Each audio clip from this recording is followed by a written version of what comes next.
you ever tried to build a dinosaur? Oh God, cramp! Ah! Ah! Ah. I have. So, back when I was, young and stupid, nothing at all like I am today, I had this fascination with specifically the science behind Jurassic Park. I liked the movie too, but you see, my mom had rented me this book. Is it called rent? It's called borrow. She borrowed me this book from the library called, what was it called? How to Build a Dinosaur. I don't have a physical copy of the book, so just like How to Build a Dinosaur by Jack Horner. Wait, hold on a second.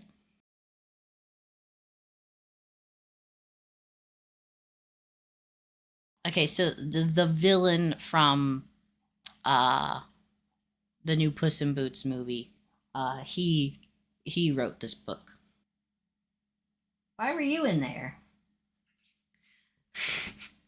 And this book details some science behind how you might actually go about building a dinosaur. Not really, because this would not work, and I can prove it did not work.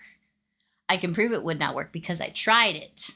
So in the book, the author details this method of creating a dinosaur, in which you would take an egg, like an ostrich egg or an emu egg, like a large bird, and you would insert your dinosaur DNA into... Hey, don't pop my ball! You would insert your dinosaur DNA into the egg. I would assume it would have to be a fertilized egg. Like, I'm assuming that now. But anyway, I might be missing, details. This was like 20 years ago.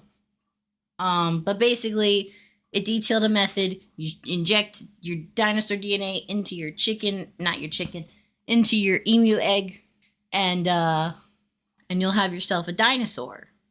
And the book was fictional. It talked about the science of Jurassic Park, but it had a fictional storyline with this dinosaur production recreation act. But I was a ambitious little child, and I thought that you could just recreate this method in your bedroom. So I had birds when I was growing up. I had a cockatiel, and I had 2 parakeets, and they were all female. And periodically, as birds tend to do, they would lay eggs, and they were unfertilized eggs because they were all female, of course. So I figured I could take one of those eggs, or many of those eggs. I took many of those eggs, and I could recreate this experiment and make my own mini dinosaur. I was probably 12 when I was doing this, like old enough that I should have been able to know there was no chance of this working. Hey, don't eat that. That's not for you. No, that is a garbage bag full of garbage, not for kitties. So, I gathered my eggs. I think the cockatiel had laid, her name was Sharpay. I think Sharpay had laid 2 eggs, and the parakeets had laid like 3 in total. Either way, I had a little mix and match of eggs by the time I was ready to start my experiment. I had this little, I want to say like a biology kit. It wasn't. It was like, I don't know. It was like some kind of weird kid science kit. And I stored the eggs in the science kit. I had like these little jars, and I put the eggs in there, and yeah. But then I also had little test tubes, and my plan for the test tubes was, okay, well, I obviously don't have access to dinosaur DNA, but what's the closest thing to a dinosaur that's in my backyard? I lived in Florida. The answer was lizards. I don't want to go into detail about what I did to obtain lizard DNA. All I can tell you for sure, for certain, is it did not involve hurting, killing, or stimulating the lizard. I don't want to explain any further than that. You can kind of use your imagination. But either way, I had obtained my lizard DNA, and I was ready to start making some dinosaurs.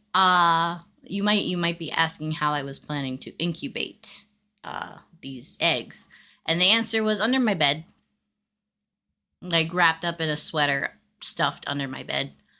I want to add, this is not the first time that I have shoved eggs under the bed in hopes that they would hatch.